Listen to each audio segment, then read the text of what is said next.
السلام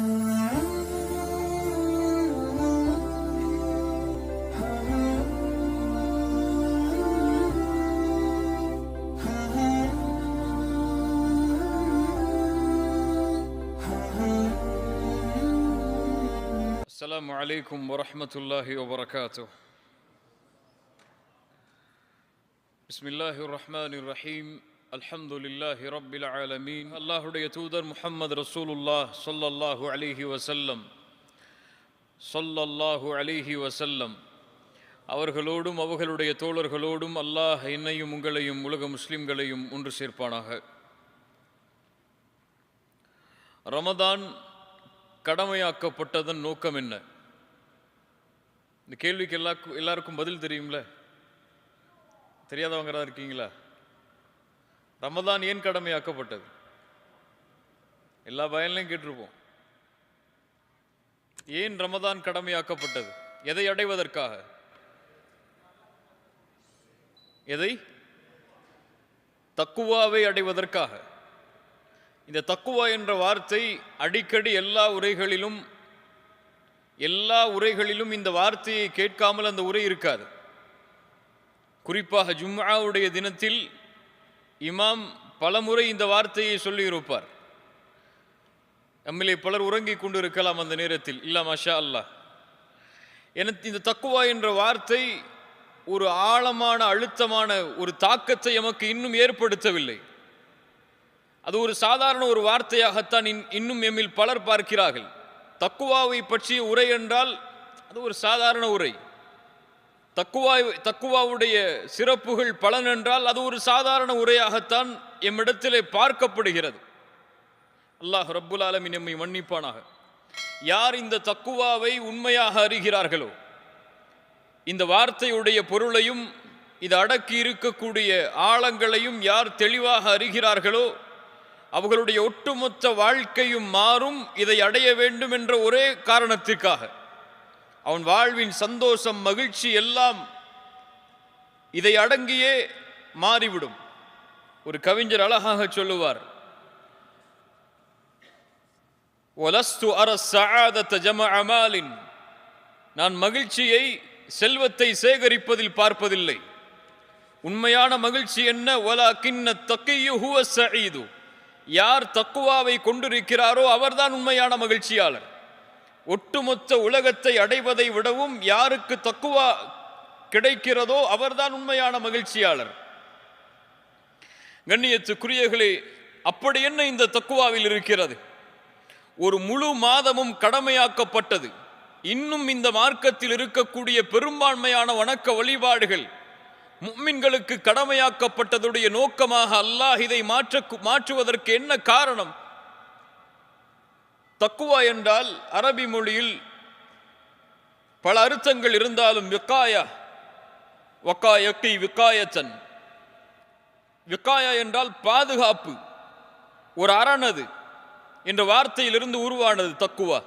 இத்தகா யத்தகி. அல்லாஹ் ரப்புல் ஆலமீன் குர்ஆனிலே கேட்கிறான், ஃபகைஃப தத்தகூன் இன் கஃபர்தும் யௌமை யஜஅலுல் வில்தானு ஷீபா, எப்படி நீங்கள் உங்களை பாதுகாத்துக் கொள்வீர்கள்? சிறுவர்களுடைய குழந்தைகளுடைய முடியும் நரைத்துவிடக்கூடிய அதனுடைய கடுமையின் காரணமாக, அதனுடைய பாதிப்பின் காரணமாக, அதனுடைய பயங்கரத்தின் காரணமாக சிறுவர்களுடைய முடியும் நரைத்துவிடக்கூடிய அந்த நாளில் நீங்கள் மறுப்பாளர்களாக வாழ்ந்தால் எப்படி உங்களை பாதுகாப்பீர்கள் என்று அல்லாஹ் ரப்புல் ஆலமீன் பாதுகாப்பிற்கு இந்த வார்த்தையை பயன்படுத்துகிறான் குர்ஆனில். அடிக்கடி நாம் கேட்கக்கூடிய துஆவும் ஒன்றுதான் அதில். வக்கீனா அதாபன்னார், யா அல்லாஹ் எங்களை நரக நெருப்பிலிருந்து பாதுகாத்துக்கொள். விகாயத், பாதுகாப்பு. கண்ணியத்துக்குரியவர்களே, இதுதான் தக்குவாவுடைய உண்மையான அர்த்தம். ஆனால் நாம் இறையச்சம், பயம் என்று சொல்லுகிறோமே, எப்படி? இது அதனுடைய வெளிப்பாடு. யாருடைய உள்ளத்தில் பாதுகாப்பு வேண்டும் என்ற எண்ணம் இருக்கிறதோ அவர் யாரை பயப்படுவார்? அல்லாஹுவை பயப்படுவார். இப்னு ரஜப் ரஹிமஹுல்லா ஒரு அழகான விளக்கத்தை சொன்னார்கள். தக்குவா என்றால் ஒரு அடியானுக்கும் அல்லாஹுடைய கோபத்திற்கும் அல்லாஹுடைய தண்டனைக்கும் இடையே அமையக்கூடிய அரண், அது பாதுகாப்பு. அது இது இருந்தால் அல்லாஹுடைய தண்டனையில் இருந்து அவர் பாதுகாக்கப்படுவார். இது இருந்தால் அல்லாஹ்வுடைய கோபத்திலிருந்து அவர் பாதுகாக்கப்படுவார். இந்த தடுப்பு எது? அல்லாஹ்விற்கு கட்டுப்படுவது, அல்லாஹ் தடுத்த காரியங்களை விட்டு விலகி இருப்பது. இதுதான் தக்குவா. தக்குவா என்றால் சுருக்கமாக சொல்ல வேண்டுமென்றால் அல்லாஹ்விற்கு கட்டுப்படுவது, அல்லாஹ் தடுத்த காரியங்களை விட்டு விலகி இருப்பது. உமர் இப்னுல் கத்தாப் ரலியல்லாஹு அன்ஹு உபய் இப்னு கஅபை பார்த்து ஒரு முறை கேட்டார்கள், உபயே, தக்குவா என்றால் என்ன? உபய் அவர்கள் சொன்னார்கள் ரலியல்லாஹு அன்ஹு உமர் அவர்களை பார்த்து, உமர் அவர்களை, நீங்கள் ஒரு முள்ளுள்ள இடத்தில் நடந்து சென்றிருக்கிறீர்களா? உமர் அவர்கள் சொன்னார்கள், ஆம். உபய் அவர்கள் கேட்டார்கள், எப்படி நடந்து செல்வீர்கள்? முள்ளுள்ள இடத்தில். எந்த இடத்தில் முள்ளில்லையோ அந்த இடத்தில் என்னுடைய ஆடைகளை உயர்த்தி பிடித்து கொண்டு அந்த இடத்தில் பார்த்து கால் வைத்து செல்லுவேன், முள்ளில்லாத இடத்தில். உபய் அவர்கள் சொன்னார்கள் உமரை பார்த்து, தில்க ஹிய தக்வா யா உமர், உமரே, அதுதான் தக்குவா. என்ன அர்த்தம்?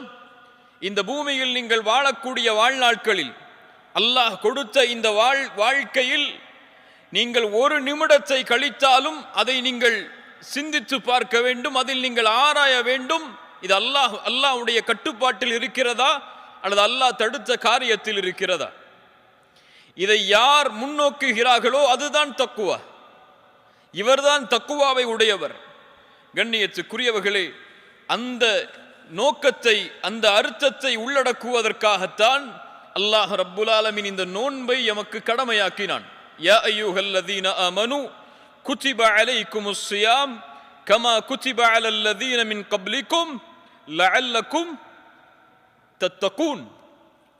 ஈமான் கொண்டவர்களே, உங்கள் மீது நோன்பு கடமையாக்கப்பட்டிருக்கிறது.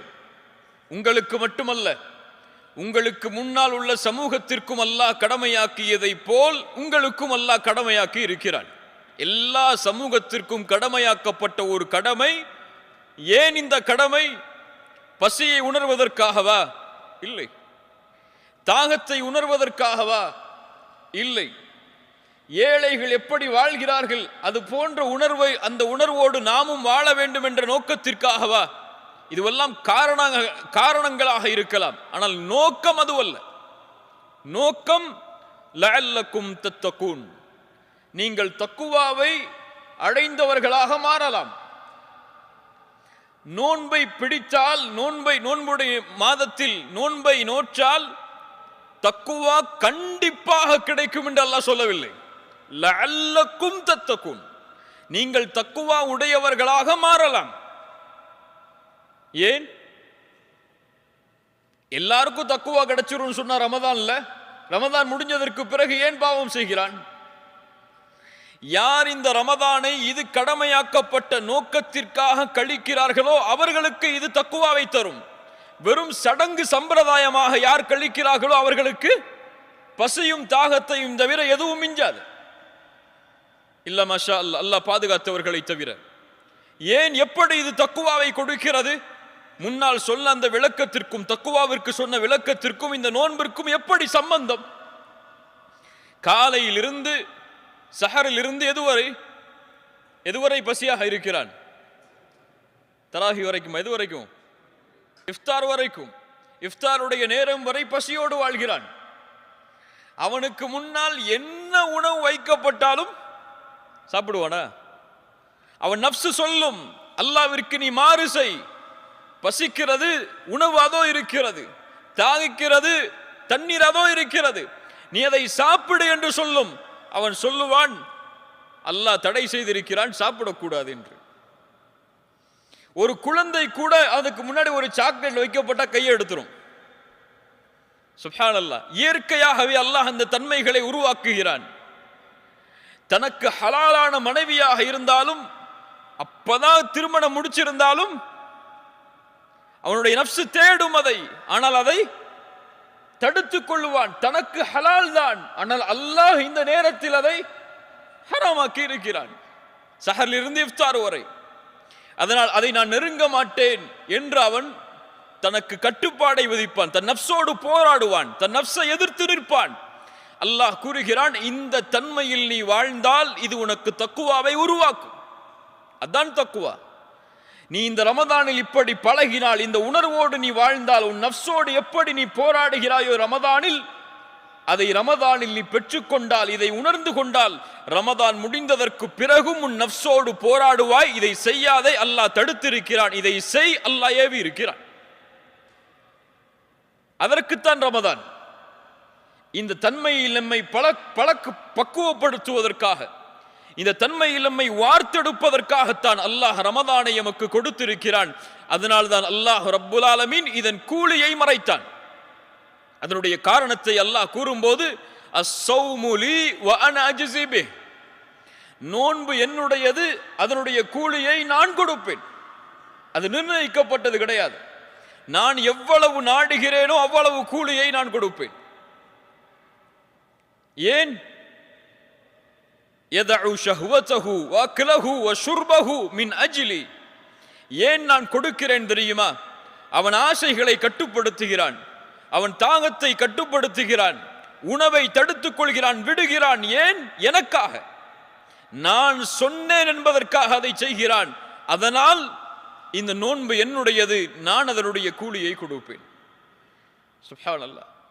கண்ணியத்துக்குரியவர்களே, இந்த தக்குவா, இது என்ன ஒரு வார்த்தை! அது இதற்கு பல சிறப்புகளை குர்ஆனுடைய வசனங்கள் கூறிக்கொண்டே வருகிறது. எவ்வளவோ கணக்கிட முடியாத சிறப்புகள். தக்குவாவை ஒருவன் அடைந்து விட்டால் இந்த உலக வாழ்வும் மறு உலக வாழ்வும் அவனுக்காகத்தான், வெற்றிக்காகத்தான். அதில் 2 சிறப்புகளை மட்டும் சொன்னால் போதும், ஒட்டுமொத்த சிறப்புகளையும் அது உள்ளடக்கி இருக்கும். அது என்ன சிறப்பு?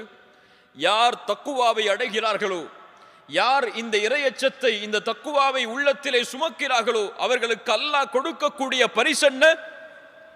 ஃபஇன்னல்லாஹ யுஹிப்புல் முத்தகீன். யார் தக்குவாவை கொண்டிருக்கிறார்களோ அவர்களை அல்லாஹ் நேசிக்கிறான். தக்குவாவை கொண்டவர்களை யார் நேசிக்கிறான்? யார் நேசிக்கிறான்? அர்ஷின் அதிபதி நேசிக்கிறான். வானங்களையும் பூமிகளையும் படைப்புகளையும் யார் படைத்தானோ அந்த ரப்புல் ஆலமீன் நேசிக்கிறான். யார் தக்குவாவை கொண்டிருக்கிறார்களோ அவர்களை. முதல் சிறப்பு. இரண்டாவது சிறப்பு, எமது நிகழ்ச்சிகளை உடனுக்குடன் பார்வையிடுவதற்கு இப்பொழுதே நமது யூடியூப் சேனலை சப்ஸ்கிரைப் செய்யுங்கள். அத்துடன் அருகில் இருக்கும் பெல் ஐக்கனையும் கிளிக் செய்து நமது நிகழ்ச்சிகள் தொடர்பான அப்டேட்டுகளை உடனுக்குடன் பெற்று மகிழுங்கள்.